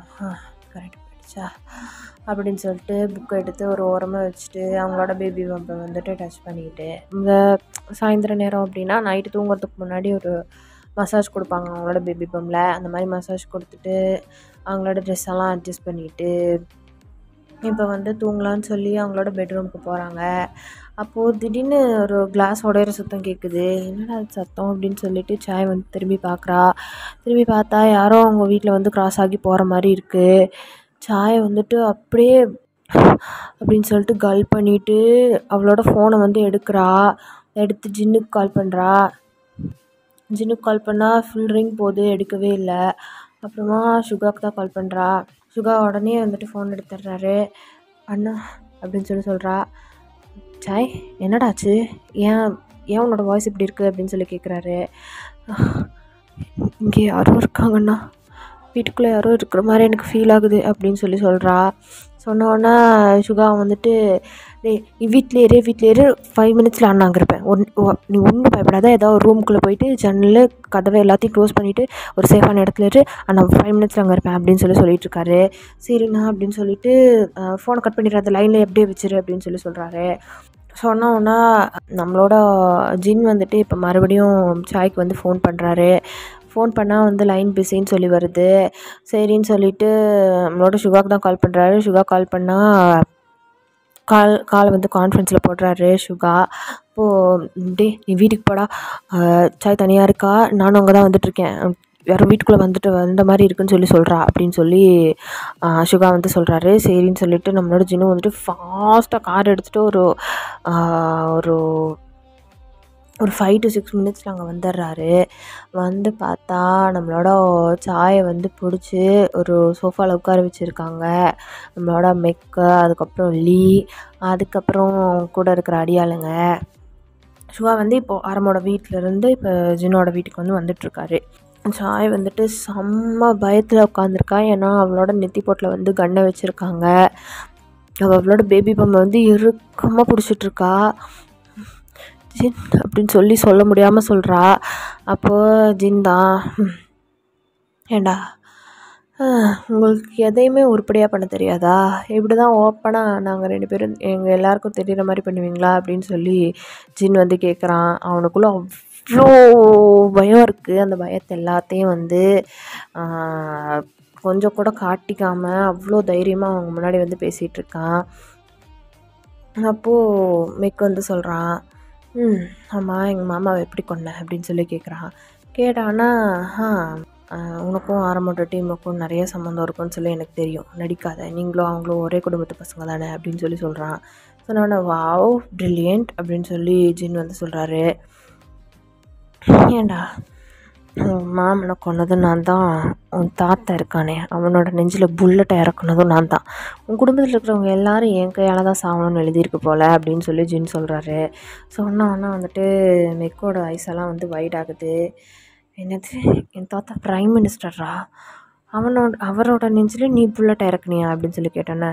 ஆமாம் நானே தான் இதே கையால் ஸ்னைப்பர் கன்னை பிடிச்சி உன் தாத்தாவோட நெஞ்சில் புல்லட்டை இறக்குனேன், ஞாபகம் இருக்கா, உலகமே அதை பற்றி தான் பேசிகிட்டு இருந்தது, அதை பண்ணவன் நான் தான், உங்கள் அப்பா அதாவது உன் மாமன் மிஸ்டர் சாங் அந்த எச்ச பொறுக்கியை கொன்னதும் நான் தான். அது மட்டும் இல்லை, உங்கள் பரம்பரையாக இந்த நாட்டுக்காகவே வாழ்ந்து ரத்தம் சிந்தினவங்க நாங்கள். இந்த மாதிரி எச்ச பொறுக்கித்தனம் பண்ணிகிட்ருக்க பொலிட்டீஷியன்ஸ்க்கெல்லாம் எங்களை பற்றி எப்படிடா தெரியும் அப்படின்னு சொல்லி ஜின் வந்து கேட்குறான். கேட்டவொன்னே வந்துட்டு மெக்குக்கு வந்து ஒன்றுமே புரியல. லைக் அவன் வந்து பார்க்குறான். எங்களோட சரித்திரத்தெல்லாம் சொல்கிற அளவுக்கு இப்போ எனக்கு டைம் கிடையாது. இப்போது என் பொண்டாட்டியை விட்டுட்டு 2 பேரும் ஆம்பளைங்களா இருந்தால் என்கிட்ட வந்து மோதுங்க அப்படின்னு சொல்கிறான். ஆனால் பின்னாடி சாய் வந்துட்டு அவ்வளோ மரண பயத்தில் உட்காந்துட்ருக்கா. இப்போ ஜின் சொல்கிறாரு, மரியாதையாக சொல்கிறேன், என் ஒய்ஃப் தலையில் இருக்க கண்ணை எடுத்துரு. இல்லை என் மச்சானுங்க வந்தானுங்க, உங்கள் உடம்புல இருக்கிற ஒரு எலும்பு கூட மிஞ்சாது, அப்படி பண்ணிடுவானுங்க அப்படின்னு சொல்கிறான். அப்போ தான் மெக்கும் லீக்கும் வந்துட்டு ஃபுல்லாக புரியுது யாரை இவங்க மச்சானுங்கன்னு சொல்கிறான் அப்படின்னு சொல்லிட்டு. அப்படியே மெக்கும் லீயும் வந்து மூஞ்சி பார்த்துக்கிறானுங்க. ஆக்சுவலி லீ தான் வந்து சாயோட தலையில் வந்து கண்ணை வச்சுருக்கான். மெக் வந்து நின்று ஜின்கிட்ட பேசிகிட்டு இருக்கான். அப்போது ஒரு பெரிய கன் ஷாட்டு கரெக்டாக லீயோட நெத்தி பொட்டில் படுது. லீ வந்துட்டு அவன் கையில் இருக்கிற கன்னை அப்படியே ட்ராப் பண்ணிவிட்டு அப்படியே மல்லாக்க விழுகிறான். விழுந்ததுக்கப்புறம் எல்லோரும் திரும்பி பார்த்தா நம்மளோட சுகா தான் பயங்கர மாதம் அங்கே வந்து நிற்கிறாரு. என்ன தைரியம் இருந்தா என்னோடய தங்கச்சி தலையில் கன்னை வச்சுருப்பேன் அப்படின்னு சொல்லிட்டு மறுபடியும் அவனை பார்த்து இன்னொரு தடவை சுட்டுறாரு. ஏற்கனவே அவன் விழுந்து செத்துட்டான், அவனை பார்த்து இன்னொரு தடவை சுட்டுறாரு. வந்துட்டான் அப்படின்னு சொல்லிட்டு ஜின் வந்து திரும்புகிறாரு. இப்போது என்ன சொல்கிறான் அப்படின்னா, ஜின் நீ இப்போது national terrorist, most wanted criminal, நீ மாஃபியாஸ் கூட சேர்ந்து என்னென்னலாம் பண்ணங்கிறதையும் எங்கள் அப்பாவை அதாவது மிஸ்டர் சாங்கை கொன்னதையும் வந்துட்டு ஆதாரப்பூர்வமாக நிரூபித்தாச்சு. ஒட்டுமொத்த ஸ்டேட்டில் இருக்கிற அத்தனை போலீஸும் ஒன்று தான் தேடிட்டுருக்கு. இங்கேருந்து நீ கண்டிப்பாக உயிரோட வெளில போக முடியாது அப்படின்னு சொல்கிறாங்க. சொன்ன வந்துட்டு ஜின் வந்து ஸ்மிக் பண்ணுறாரு. என் மச்சானுங்க இருக்கிற வரைக்கும் என்னை எவனாலையும் தொட முடியாது அப்படின்னு சொல்லி அவர் இருக்கிற சேர்லேருந்து எந்திரிக்கிறாரு. எந்திரிச்சு டக்குன்னு மெக்கோட நெஞ்சிலே ஏறி மிதிக்கிறாரு. அவங்க சைடு இருக்கிற பாடி கார்ட்ஸ்க்கும் ஜின்னுக்கும் சுகாக்கும் வந்து பயங்கரமாக வந்து ஃபைட் நடக்குது. சுகா வந்துட்டு சாயை எந்திரிச்சு உள்ளே போ அப்படின்னு சொல்லி கத்துறாரு. சாய் வந்துட்டு குடுகுடுன்னு எந்திரிச்சு உள்ளே ஓட பார்க்குறா. அப்போ பாடி கார்டு ஒருத்தன் வந்துட்டு சாயை பிடிச்சி நிறுத்த பார்க்குறான். சாய் வந்துட்டு அவனோட க்ரிப்லேருந்து எஸ்கேப் பார்க்கும்போது சாய் வந்து ஸ்லிப் ஆகி பயங்கரமாக அங்கே இருக்கிற ஒரு டேபிளோட எட்ஜிலே போய் அவளோட வயிறு வந்து முட்டிடுது. பயங்கரமாக அவளுக்கு வந்து பெயின் ஆகுது. அப்படின்னு சொல்லிட்டு கண்ணை மூடிட்டு பயங்கரமாக கத்துறா. கத்துனவொடனே சுகாவும் ஜின்னும் வந்துட்டு ஷாக்கிங்காக திரும்பி சாயை பார்க்குறாங்க. பார்த்தா சாயை வந்துட்டு வயிற்ற பிடிச்சிட்டு அப்படியே கீழே வந்துட்டு விழுகிறா. நம்மளோட மற்ற மெம்பர்ஸும் அங்கே வந்து வந்துடுறாங்க. ஆர்எம் அப்புறம் விமின் குக் எல்லாருமே வந்து வந்துடுறாங்க. ஜிஓபி எல்லாருமே வந்து வந்துடுறாங்க. அந்த நம்மளோட சாயை தான் உடனே வந்து டயாங் தான் தூக்கிட்டு நாங்கள் ஹாஸ்பிட்டல் கூட்டி போகிறேன் அப்படி சொல்கிறான். அப்போ ஜின் தான் வந்துட்டு சாயை கையில் வாங்கிக்கிறாரு. வாங்கிட்டு இல்லை ஹாஸ்பிட்டல் கூட்டி போக முடியாது, ஒட்டுமொத்த ஸ்டேட்டில் இருக்க போலீஸும் நம்மளை தான் தேடிட்டுருக்கு, இப்போ கண்டிப்பாக கூட்டிகிட்டு போனோன்னா எந்த ஹாஸ்பிட்டலும் அட்மிட் பண்ண முடியாது, அதுக்கு என்ன பண்ணுறது அப்படிங்கிற மாதிரி வந்து பேசிகிட்ருக்காங்க. அப்போ மெக்குக்கும் சுகாக்கும் வந்துட்டு பயங்கரமாக சண்டை நடந்துகிட்ருக்கு. நீ எத்தனை ஜென்மம் எடுத்தாலும் என் கையால் தாண்டா உனக்கு சாவு அப்படின்னு சொல்லிட்டு சுகா வந்து மெக்கை போட்டு அட்டின்னு பயங்கரமாக அடிக்கிறாரு. எஸ், OT7 ஹிஸ்டாரிக்கல் எஃப்எஃபோட ரெஃபரன்ஸ்டா. அதுலேயும் மெக்கும் சுகாவும் தானே எனிமீஸ், அதை தான் சொல்ல வந்தேன். அப்போது சுகா வந்துட்டு மெக்கப் போட்டு செம்மையாக வந்து அட்டின்னு பயங்கரமாக வந்து அவங்க 2 பேத்துக்கும் நடுவில் சண்டை வந்து போயிட்டுருக்கு. இப்போ எங்கே கூட்டிகிட்டு போகிறது அப்படின்னு சொல்லணும்னா நம்மளோட வீட்டுக்கே கூட்டிகிட்டு போயிடலாம்டா, வேறு என்ன பண்ணுறது, இல்லைன்னா ஏதாவது ஃபாரஸ்ட் ஏரியா கூப்பிட்டு போகலாம் அப்படின்னு சொல்லிட்டு நம்மளோட ஜின்னும் அப்புறம் மற்ற மெம்பர்ஸ் எல்லாருமே வந்து கூட்டிகிட்டு போயிட்டுருக்காங்க. அப்போது நம்மளோட டயாங் தான் மியா மியா மியா வந்து டாக்டர் தான், அவளை கூட்டிகிட்டு போய்க்கலாம் அப்படின்னு சொல்கிறாரு. சொன்னோன்னே ஓகே அப்படிங்கிற மாதிரி மியா வந்துட்டு வர சொல்கிறான். அப்போது ஒரு மெடிக்கல் எக்யூப்மெண்ட்ஸ் இதெல்லாம் தேவை அப்படின்னு சொல்லிட்டு மியா வந்து சொல்கிறா. சரி நம்ம பார்க்கலாம் அப்படின்ற மாதிரி டயாங் வந்து சொல்கிறாரு. சொல்லிவிட்டு நம்மளோட ஆரம் தான் கார் ஓட்டிகிட்ருக்காரு. ஜின் வந்து பின்னாடி நம்மளோட சாயை பிடிச்சி கையை பிடிச்சி உட்காந்துட்ருக்காரு. ஒன்றும் இல்லை சீக்கிரம் இல்லை சரியாக போய்டும், ஒன்றும் பிரச்சனை இல்லை அப்படிங்கிற மாதிரி சொல்லிகிட்ருக்காரு. சொல்லிட்டு இருக்கும்போது இந்த பக்கம் சுகாக்கும் மெக்குக்கும் வந்து பயங்கரமாக சண்டை நடந்துட்டுருக்கு. சுகா வந்துட்டு மெக்கா வந்துட்டு அந்த சண்டையில் மெக்கா வந்துட்டு ஃபைனலி கொலை பண்ணிடுறாரு. அவனை கொன்னுட்டு நேராக வந்துட்டு அந்த ஃபாரஸ்ட் ஏரியாவுக்கு தான் வந்துட்டு வராரு. அது வந்துட்டு இவங்களுக்கு சொந்தமான ஒரு ப்ரைவேட்டான ஒரு கெஸ்ட் ஹவுஸ் மாதிரி ஒரு இடம் வந்துட்டு இருக்குது. அங்கே அந்த ஜியோ இருந்த அந்த ட்ரீ ஹவுஸ் கிடையாது. இது வேற ஒரு ஏரியாவில் இருக்க வேற ஒரு ட்ரீ ஹவுஸு. அங்கே தான் வந்துட்டு இவங்க வெக்கேஷன் அந்த மாதிரியான டைம்லாம் ஸ்பெண்ட் பண்ணுற ஒரு இடம் அது. அங்கே தான் வந்துட்டு இது வந்து ஒரு ப்ரைவேட்டான ஏரியா. இவங்களுக்கு சொந்தமானது. போலீஸ்க்கெல்லாம் அது தெரிஞ்சிருக்கிறதுக்கு வாய்ப்பில்ல. அங்கே தான் வந்துட்டு நம்மளோட சாயை வந்துட்டு கூட்டிகிட்டு போகிறாங்க. மெக்கும் லீயும் சேர்ந்து மினிஸ்டரை கொன்னது இவங்க தான் அப்படின்னு சொல்லிட்டு ஃபுல்லாக பேப்பர்லலாம் வந்து விளம்பரம் கொடுத்துருப்பாங்க. டிவியில் ஃப்ளாஷ் நியூஸில் எல்லாத்தையும் வந்துட்டு நம்ம பாய்ஸ் பற்றின நியூஸ் தான் வந்து ஓடிட்டுருக்கு. லைக் ஜின்னு இதுக்கு உடந்த டிசிபி கஸ்டம்ஸ் டிசிபியாக இருந்த ஜின்னு வந்துட்டு இது எல்லாத்தையுமே வந்து கூட இருந்து பண்ணியிருக்காரு அப்படிங்கிற மாதிரி ஃபுல்லாக எக்ஸ்போஸ் பண்ணிட்டாங்க நம்ம பாய்ஸை. ஸோ எங்கேயுமே வந்து அவங்க போக முடியாது. அவங்களுக்கான ப்ரைவேட் இடத்துல தான் வந்துட்டு அவங்க இருக்கிறாங்க. மொத்த ஸ்டேட் போலீஸும் வந்துட்டு இவங்கள தான் வந்து தேடிட்டுருக்கு இப்போது. இந்த மாதிரியான சுச்சுவேஷனில் தான் அவங்க ரொம்ப கஷ்டப்பட்டு அவங்களோட வீட்டுக்கு வந்து நம்மளோட வீட்டில் இருந்த லேடிஸ் அத்தனை பேத்தையும் கூட்டிகிட்டு எல்லோரையும் சேஃப்கார்ட் பண்ணணும் இல்லையா, அதனால் எல்லாரையுமே கூட்டிகிட்டு நம்மளோட மியாவையும் கூட்டிகிட்டு மெடிக்கல் எக்யூப்மெண்ட்ஸ் எல்லாம் தேவைப்படுது அப்படின்னு சொல்லி சொன்னோன்னா அவங்களோட பாடி கார்ட்ஸ் இருப்பாங்க இல்லையா, அவங்களோட டீலர்ஸ் அவங்கக்கிட்டேருந்து அதெல்லாம் வர வச்சு எல்லாத்தையும் காரில் எடுத்துகிட்டு கேரோ, அப்புறம் வயன், அப்புறம் நம்மளோட மியா, அப்புறம் ஸ்ரீ, நிவி எல்லாரையும் கூட்டிகிட்டு நம்மளோட தேவாங் தான் வந்துட்டு இப்போது ஃபாரஸ்ட் ஏரியாக்குள்ளே வராரு. அந்த நம்மளோட மியா தான் ஓடி வர்றா. வந்துட்டு இவங்களுக்கு இவ்வளோ பெரிய இன்ஜுரி ஆகிருக்கு, இப்போ குழந்தைய வெளியே எடுத்தாகணும் அப்படிங்கிற மாதிரி சொன்னோன்னா ஜின் வந்துட்டு ஷாக்கிங்காக பார்க்குறாரு. பிகாஸ் 8 months தான் ஆச்சு, இப்போவே குழந்தைய வெளியே எடுத்தால் எப்படி அப்படிங்கிற மாதிரி ஜின் வந்து பார்க்குறாரு. இல்லை, இப்போ குழந்தைய எடுக்கலைன்னா கண்டிப்பாக இவங்களோட உயிருக்கே ஆபத்து, குழந்தையோட உயிருக்கும் ஆபத்து, இப்போவே குழந்தைய வெளியே எடுத்தாகணும் அப்படிங்கிற மாதிரி மியா வந்துட்டு சொல்கிறா. அப்போது அவங்களுக்கு தெரிஞ்ச இன்னொரு டாக்டரையுமே வந்துட்டு ஹெல்ப்புக்கு வந்துட்டு வர சொல்கிறாங்க. 2 பேரும் சேர்ந்து மியாவும் இப்போ உள்ளதாக இருக்கா, இன்னொரு டாக்டருமே வந்துட்டு உள்ளதாக இருக்காங்க. வெளியில் வந்துட்டு ஜின் பயங்கர இதாக வந்துட்டு நின்றுட்டுருக்காரு. அது ஃபாரஸ்ட் ஏரியா, அங்கே வந்துட்டு அவ்வளோ வசதியும் வந்துட்டு கிடையாது. லைக் ஒரு காரில் தான் வந்துட்டு ஒரு பெரிய காரு, அதில் தான் வந்துட்டு சாயை கூட்டிகிட்டு வந்திருப்பாங்க. அதுக்குள்ளார தான் வந்துட்டு இப்போ பிரசவம் பார்த்துட்ருக்காங்க. ஜின் வந்துட்டு சாய் வந்துட்டு வெளியில் அவளோட கையை வந்து நீட்டிகிட்ருக்கா. அதை வந்து ஜின் வந்துட்டு டைட்டாக ஹோல்ட் பண்ணிகிட்ருக்காரு. ஒன்றும் ஆகுதுடான்னு சொல்லி அவளோட தலையை வந்து பேட் பண்ணி கொடுத்துட்ருக்காரு. லைக் இப்போது வந்துட்டு காருக்குள்ளார ஒரு டாக்டரு, அதுக்கப்புறம் ஒரு ஃபீமேல் டாக்டர், அதுக்கப்புறம் மியா, அப்புறம் சாய் 3 பேரும் இருக்காங்க.